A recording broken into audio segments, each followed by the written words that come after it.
Could you tell us about some interesting ferry trips that you might have made? Well, I can tell you about a couple of harassing, not harassing, but I mean harassing as far as I'm concerned. Um, One time I took off from the factory, and it's very vague as to what I was flying. You know, this has been so long ago, as you know, too. Took off from the factory, and I was to go to the East Coast, and it didn't sound right. From the time I took off, that airplane didn't sound right. And as I kept going, I kept thinking, now what's going to happen? Then it'd make a funny noise and it would shake. And so I kept listening for an airport. And then I finally got to the place where I could listen for the dots and dashes at Abilene. And I called in and I said, clear the airport, because I said, I'm coming in, but I don't think I'm going to make it. I said, the minute I bring back on this throttle, I'm going to have a dead stick landing. And so I came in, instead of making the regular approach. I'd never, as I recall, flown this before. I can't remember what it was, but anyway, it was a strange airplane. And I thought, well, if I come in regularly with no power, I might not make it to that airport. So I came in high over the end of the airport, and I side-slipped right in, down, and landed. And they towed the plane. Of course, the minute I brought back on the throttle, I had no power. And so I brought all that in with no power. Well, they towed it over to the mechanic shop. And I went over to the office, and pretty soon the mechanic came in, and he said, well, lady, I want you to know that you must have come in on a wing and a prayer. Because he said, held in his hand 2 valves, and they looked like cauliflower. And he said, if you'd have gone a few miles further, they'd all looked like cauliflower. He said they had put the wrong steel in at the factory. And he said they had never pre-tested this either. We looked it up and found they'd never pre-tested. And at that moment, I was calm, but then the tears started to go. And he said, why are you crying? You made it. And I said, all I can think of is how many other airplanes went out of that factory today with the wrong steel in the valves, and people who might not have made it. So that was quite an experience. Of course, I had to head back to Long Beach right away. And that was a brand new airplane. Yeah, oh yes, brand new with not very good shape. Another time, you want to hear this, Yes, this one do. too? Mm-hmm. Well, 2 more times, but one time I had gone in, we gotten in a windstorm, in a tornado, and there were a number of us. And now, I've got it down in the book, but we landed and ran into the office. And as we ran into the office, the roof flew off of the office, and every plane on that field, even though they had tied them down, tipped over, just tore loose from the moorings. And we were huddled under tables, and we were the biggest mess. We had on our tan pants and tan shirts, and most of them were men. And I think there was one other woman there with me, but I can't remember who it was.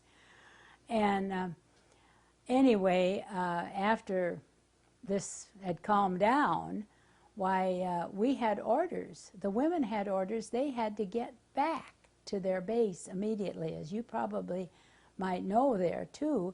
And the men were all headed for town for a roaring time. And so I had them call. They were able to call over to the airport. The other side of town had not been affected. And, oh, what is the name of that town? I can't think.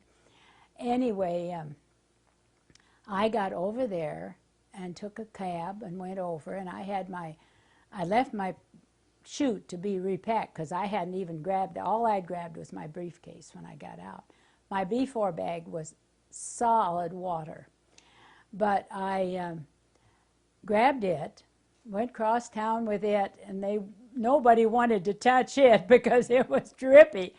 And I did have my all my credentials, however, in my bag.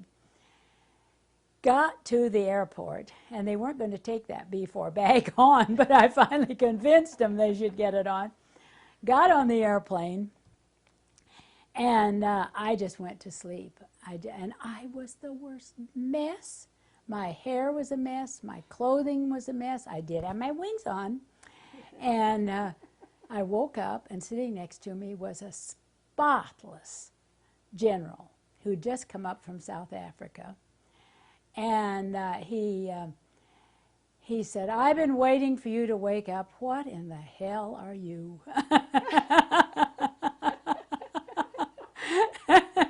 I had to tell him about this wild, wild time I'd had. And we got real well acquainted. He signed my short snorter bill, and we had a wonderful visit. I can't remember his name. I don't know where the short snorter bill is, but it was quite an experience with him, and he just had a wonderful time hearing about the WASP and so forth. You want to hear another one? Yeah. We took off from Long Beach, and we were headed east, and I think there were about 5 of us, and we were in small airplanes. I think, I don't know whether they were BTs or something like that. Anyway, we ran into one of Phoenix's dust storms, or that they are famous for. And finally, we had to go down at Buckeye, in a field at Buckeye, because we couldn't see anything.